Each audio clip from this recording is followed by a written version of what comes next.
Okay, second in Cantio, Magical Madrigal siblings video.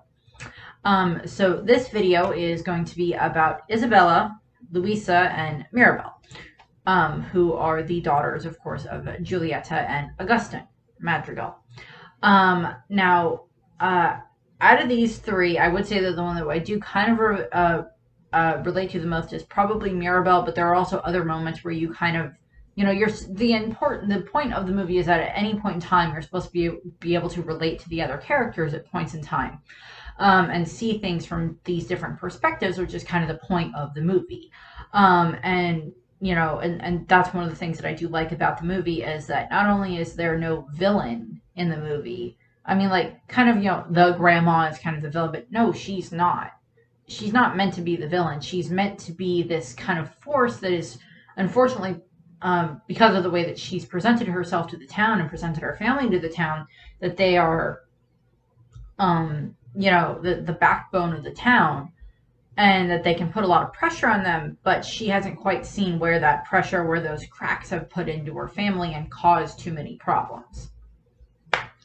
But in regards to the three sisters, I like how, and I like how they have like a different variation of each of the siblings. That for Mirabelle and her siblings, it's all three of them are girls. For Bruno, he had two sisters, so it was two girls and a boy. And then in regards to the other set for Dolores, it's Dolores and then her two brothers. They don't have it, obviously. Maybe Bruno will get married now and he'll have like three sons to like finish up all the other variations of it or something. I don't know. Although I do think there is a theory out there that Bruno is the father of the boy from Luca, not Luca, but his friend. I've seen the movie like twice, so I don't remember what the boy's friend is.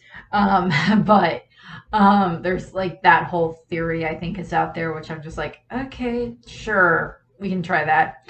But what we see happen is throughout the course of the movie, we are of course introduced to the three daughters. The first up being Isabella, who is 21 years old. She is the oldest grandchild of the Madrigals and the oldest child of Giulietta and Augustin. And she is kind of this very graceful, beautiful, perfect, both inside and out by everyone in town, is what she's perceived to be.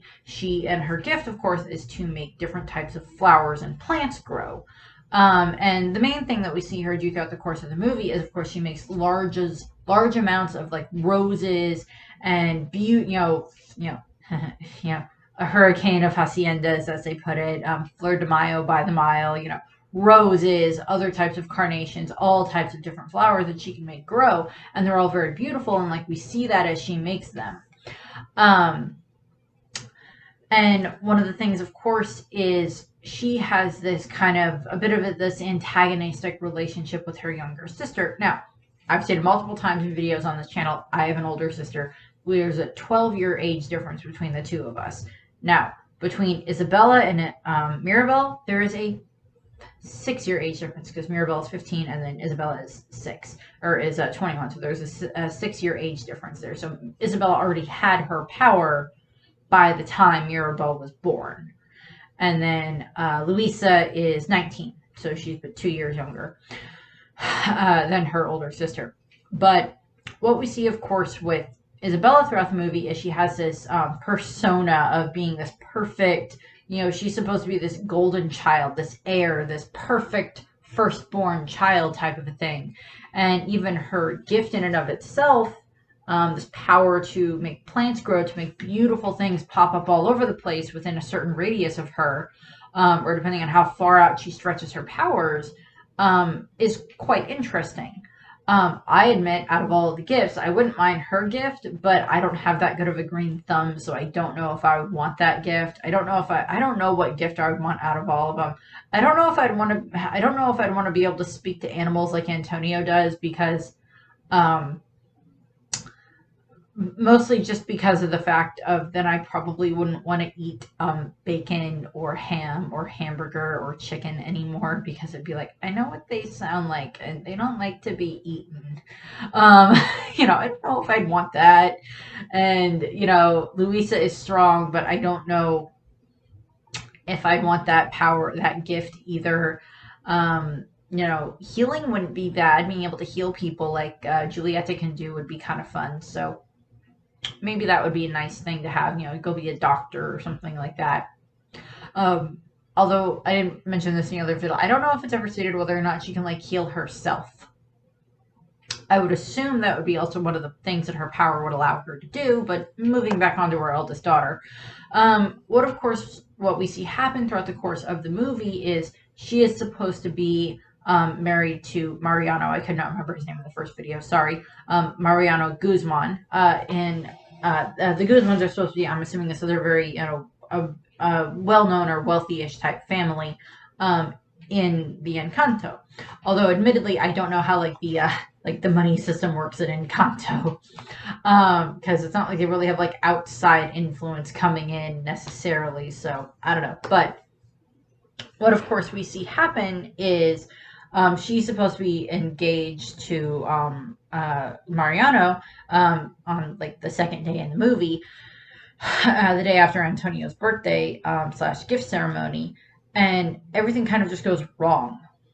And the main thing that happens is, we come to the head where Mirabelle goes and she tries to apologize to her sister because Mirabelle, she knows that Isabella sees her as the reason that everything happened, that everything got spoiled that night.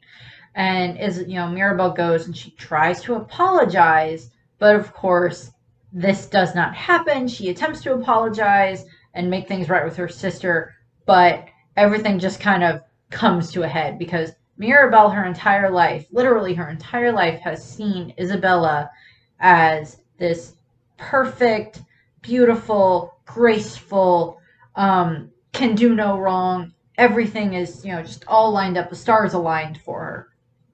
And that's what Mirabelle has seen her whole life in regards to Isabella.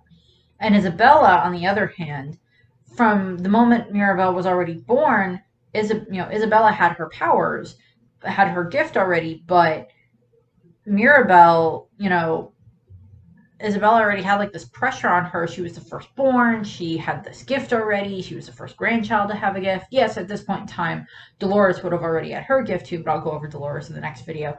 But she's the oldest. She's this heir, and it's just this whole amount of, well, what's going to happen is, the two of them just kind of stated to have like grown apart. I mean, like, it's not like Isabella instantly like, oh, Mirabelle, oh God, I don't want a little sister.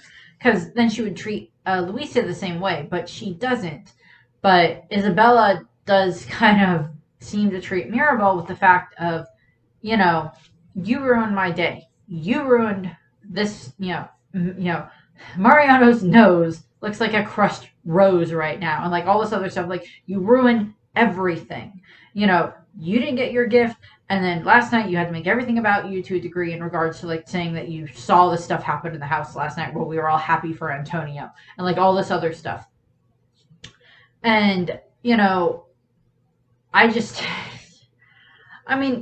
there are times where my sister and I don't always get along, and I will admit that, but it's not this bad. But there are moments that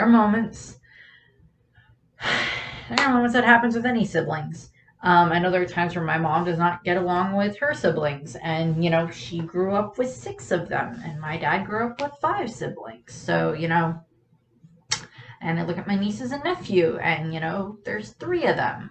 And, you don't always all get along with your siblings. That's very clearly not always going to happen, unfortunately. But what else we see happen is, during this moment when the two of them are, like, coming head-to-head, when, Isabella and Mirabelle are, like, coming head-to-head, this cactus pops out of the ground. And it's very different than anything else that we've seen Isabella grow throughout the course of the movie, and I went over this in the review, that, she looks it over, and she realizes, and she makes it get bigger, and she realizes that it's not perfect, it's not symmetrical, but it's still beautiful in what it is. And there are lots of cactuses out there that can be quite beautiful, and, have like beautiful flowers that grow on the top of them, or they act like this life source in the desert with the fact that they can store so much water in them. and that, animals can, once you get past the spine, this prickles all over them, can, get to what's inside of them and, eat it or drink it or whatever the case may be. But we see that Isabella makes the cactus grow more and more, and then we have her have the song, What Else Can I Do, which has Mirabelle in the background just trying to get her sister to hug her initially. And then Mirabelle sees what Isabella has actually kind of been going through to a degree. She's able to see from Isabella's point of view of the fact that, I've had to be perfect and, prim and proper and graceful, practicing my poses and everything like that. Always growing all these beautiful flowers that are all perfect and, friendly and approachable and everything. But what else can I grow? And we have this moment where the two sisters finally connect, where the two of them connect. And that's just one of my favorite moments in the movie. I also love it when Mirabelle does, has her connection a little bit more with Luisa. But Mirabelle and Isabella have this connection while they're singing, what else can I do? And Isabella is growing these carnivorous plants and other spiny and spiky and less initially beautiful plants and flowers and such, and like they make y'all this like colored pollen that they get like covered in while they're singing and everything. And of course by the end of the movie, Isabella has, she's, going to grow more cactuses, and she can grow things that are a little bit more prickly and spiny that show more of her definition as a person. She doesn't have to be this, everything's perfect and soft and prim and proper and graceful everything anymore. She can find someone who can now see that inside of her, but also be okay with her more roughed edges, with her more pricks and spines and needles and stuff like that she has, and that everyone has. And I do like how they show that in the movie, that she's able to get better with that, and that her and Mirabelle and Luisa at the end of the movie, all three of them are shown together multiple times, getting along and being much better with each other. And now on to Luisa, who is the third oldest of the Madrigal children overall, and the second oldest in regards to Giulietta and Augustine. She is 19 years old, and her gift is, of course, this superhuman strength. And she can lift large, heavy things, buildings, bridges, whatever the case. She also seems to be quite not necessarily indestructible, but like we see her toss like this rock into the air, like this boulder into the air, and then it lands on her head and it just shatters at one point. And it's just like, okay then, I can't do that. I don't want to do that. I would get a headache very quickly. But we see, her, she's very strong and everything. She's like lifting donkeys like they're nothing, like adjusting someone's house, moving the church, and she has her whole song, Surface Pressure, that is about like all this pressure that's put on her from the family, from the village, from her grandmother. And, whether it's 100% intentional or not, it's there. And she just is so intent on trying to make sure that she stays strong for the community, for her family, for her grandmother. And she just is very intent on this. But on the other hand, she also just wants to be able to relax and just enjoy her day and just, have a time that's just to herself, where she doesn't have to be strong and, tough all the time. She doesn't have to have all of this pressure on top of her, forcing her down more and more. And, throughout the whole course of the song, we get all these different references to, and the dog's barking again, and we get all these different references to, all this pressure that she's under. She's, labors of Hercules are, referenced in it twice in regards to A, Cerberus, and then B, she's also at one point, has like this, the globe represented on her back, which is of course another reference to the Hercules labor where he, decided that it was a good idea to try to hold the earth for Atlas. And, we see that throughout the course of the song, but then we also see her just wanting to relax and just like, let her emotions out more. Okay, my mom has the dog for the time being. We'll see what happens. Um, I looked out the window. I couldn't figure out what he was barking at. Sorry. Um, but in regards to Luisa, of course, there's multiple references to Hercules throughout surface pressure, but then also these other very good, obviously, illustrations of the fact that she feels all this pressure from her family and from the town, whether or not they intend for that to be the case. But it's all this like, oh, the donkeys got out. Oh, the church needs to be moved. Why the church needed to be moved, I don't know. Oh, my house is leaning. Okay, can you redirect the river? Okay. Just like all this other stuff. Redirecting the river is also kind of a reference to Hercules as well, because in one of his tasks, he has to like redirect a river to clean out these really, really, really disgusting, dirty stables.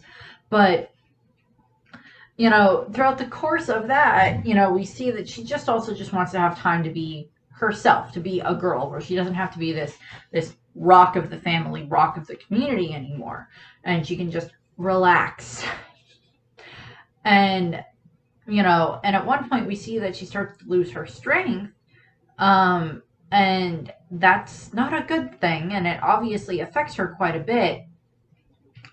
But she eventually everything ends up being fine, of course, because she does end up getting her strength back by the end of the movie, because they all get their gifts back by the end of the movie after the house has been rebuilt, and then it kind of gets reincarnated or brought back in the fact that when Mirabelle opens the door, it touches the doorknob and everything, it like reawakens the house and everything. But one of the other things that of course happens for Luisa is, as I stated, she like loses her power at one point, her gift, earlier than the others, or it starts to become a problem for her earlier than the others. But it's because she's taking so much pressure on herself, of course. Now, my niece mentioned that she didn't like the fact that the song seemed to just focus on her, focus on Luisa being the only one that kind of seems to feel this pressure. But I kind of think that surface pressure can also apply to the entire family, and the fact that, all of the family members have this type of pressure that is on them, and the fact that, Mirabelle is kind of this outsider, but Bruno had this pressure on him because of all the prophecies, and Isabella has to be this perfect one, and Luisa has to be the strong one, and Dolores is kind of like referred to a degree as Isabella's shadow, but then Camilo has to like be able to transform into everybody in town at any given minute. His Julieta is healing everybody. Peppa has to like have her her emotions under control in regards to the weather and everything like that, and they have to present this like perfect front, this perfect facade to the community. And of course, everything that happens, the entire community sees as that like it's crashes down around them when the house falls down. But then the entire community comes together again to fix that and fix the house and help the family, because like the family has done so much for the community, and now they're going to help the Madrigals. And they fix the house and everything, and eventually Isabella, Luisa does have the ability to then just, be able to rest at the end of the day. She knows that her sisters will help her, that her family will help her, that they won't put as much on her as they had in the past, which is a very good thing to see. And in regards to the different rooms that we see from the sisters, Isabella's room, of course, has like all the flowers in it. That's one of the reasons why I would like Isabella's powers, because it's just like flowers everywhere. However you want them, I would love that. But then, Isabella's room is just so pretty. But then it is stated that Luisa's room has lots of, it's a maze of like weights and pulleys and stuff like that. And that there are ropes to climb and bars to swing across and everything. So she can, do lots of workouts inside of her room, of course, to keep her, strong and to keep her muscles active and everything. And as I said, I just like the relationship that by the end of the movie they do show between the three sisters. That the three of them are able to be a much stronger unit all together. That all three of them, not just the family is a much stronger unit, but the three of them as a much stronger unit as well, which of course brings me to Mirabelle, who is of course the youngest of her siblings. She is 15 years old when the movie starts. 10 years previously, on her 5th birthday, she did not receive a gift. She was the first one to not receive a gift, but even though in spite of that, she's very optimistic and very much still wants to help her family and make her family proud. and all of this other stuff that she still wants to do. She doesn't want her family to look down on her, doesn't want the community to look down on her, but so she always, of course, tries to do her best even in regards to that. But on top of that, and thing that I will point out about Mirabelle, and I think I pointed this out in the review, but I will point it out now, is that Mirabelle has spent the last 5 years. She grew up in the nursery. She wasn't on her own because Camilo is just like a tiny bit older than her, so he would have been in the nursery at the same time, and Luisa would have been in the nursery for a little bit at the same time, but not too much. And Dolores and Isabella would have already been in the rooms by that point in time. But, for 5 years, Mirabelle was in the nursery expecting that on her 5th birthday she would get a gift. And then she didn't. And then for 5 years, she's the only one in the nursery, while her 2 older siblings and her 2 older cousins all have rooms of their own. She's probably been in some of their rooms at times, but, it's not as, she doesn't have she has the nursery and technically it's her own room, but it's not what she would want. And then they have Antonio. And, Mirabelle, I can assume that for like a small amount of time, possibly when Antonio was born, that there may have been, in her, because she would have been about 10 years old at the time and had about, 5 years at this point in time where she's, watched her family with their gifts and probably still been very optimistic in and of herself. But in the fact that Mirabelle is human, I wouldn't have been surprised if at some point during the time frame after Antonio was born and before he got his gift, that she may have been a little bit, and I'm sure the entire family was a little bit like, if Antonio doesn't get a gift, then that means that there's just no more gifts for the house to give us. But if Antonio does get a gift, then that means that maybe there's something else that's up with Mirabelle. But, and that kind of ends up being the case, but to a degree, not quite. But I don't think I would have blamed Mirabelle in the slightest in the fact that she's human, and the fact that if she ever got jealous of the fact that Antonio could get a gift. And, that doesn't get rid of her love for her family, obviously. I mean, like, you can love your siblings or your cousins or whatever and still be jealous of them at various points in time. I'm very proud of my cousins that have all gone off. I have at least one cousin that has achieved his doctorate in like architecture, and like I have other cousins that are like on their way to either very good degrees or everything like that, or have done, already done all of that. And I put my full support behind them. But then it's also like, I'm jealous that they had that drive, but I didn't. But I don't blame them for it. They wanted to do that stuff. They wanted to go and achieve those goals, and those were what they wanted to do. And I put my full support behind them in that regard. But, there's also that whole thing of like, but I don't have that drive to go and get those degrees or whatever. I know I'm not, it's like I don't have that type of a brain to be able to get like the different degrees that some of my cousins have gotten. And if they got those degrees, I have no problem with that. But, everybody has those moments where they're just like, oh God, why is it only me? Why am I the only one that doesn't have this or that doesn't have that doesn't get this, that doesn't get that type of a thing? And, but Mirabelle doesn't hark on that. She doesn't hark on the fact that, well, if Antonio gets a gift, then I'll be the only one that doesn't get a gift.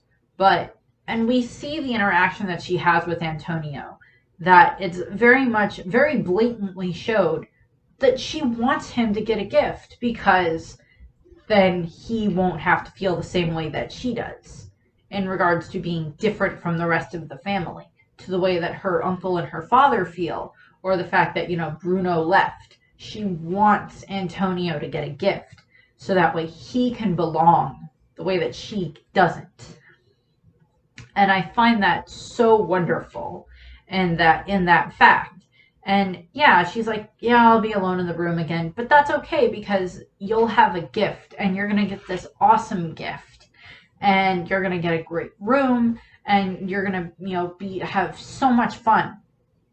And he does get his gift. He gets the ability to speak to animals, of course, which I'll go over in his video in the next one. But and the next Madrigal one. But, you know, you see the moment after Antonio gets his gift, after, Abuela like harking on the fact that, oh, it's been a perfect night. It's a perfect, perfect night. And then, of course, we get Mirabelle's I Want song in the movie, of course, which is the, waiting on a miracle or waiting for a miracle. And it's this whole moment where she sings out her heart, and she wishes that her family would hear her singing, wishes that they would hear what she's been feeling for the past 10 years, that yes, I want to be like all of you. I want to have a miracle. I've been waiting. I've been patient and steadfast and steady. And, I want to have a miracle of my own. I want to have a gift of my own to show you what I can do. So you just stop looking at me with pity. And I just, I can see that very much with Mirabelle. And I mean, at times I relate to the fact with, Isabella with, being this, trying to be this perfect child, with Luisa with having all this pressure on top of you, with Mirabelle with feeling like you don't belong inside of your own family. And, you can feel that way. The entire point of the movie is no matter where you are born in your birth order, or even if you're an only child, there's still that pressure there, or all this other stuff that's there to affect how you grow up. And kind of the point of the movie is like, how are you going to react to those situations? And the thing with Mirabelle is that with the prophecy, it's one way, everything is bad and the house gets destroyed and the magic is gone. If goes good, if Mirabelle makes the right decisions, then everything will get better and that things will get fixed. And every day you get that choice of, do I do good or do I do bad? And with Mirabelle, you're supposed to be able to see all of this with Mirabelle and with her siblings, with her sisters. You're supposed to be able to see that all of this pressure is not derived on any one in particular. It's all there on all of the siblings and on all of the cousins and on all of the children. And Mirabelle just wants to try to protect her family. She wants to try to show that even though she does not have a gift, that she belongs in this family and belongs as a Madrigal. And that she doesn't need to be looked down upon. Luisa doesn't seem to look down upon her at all. Isabella and her have issues. Dolores doesn't seem to look down on her. Camilo is just Camilo, and like they're really close in age anyway. I think he's not that much older than her. But, her real connection is with Antonio, and like he wishes that she would get a gift too. He wants her to have a gift, but she's like, I just know that you're going to get a gift, and it's going to be the best one. And I just love that. And,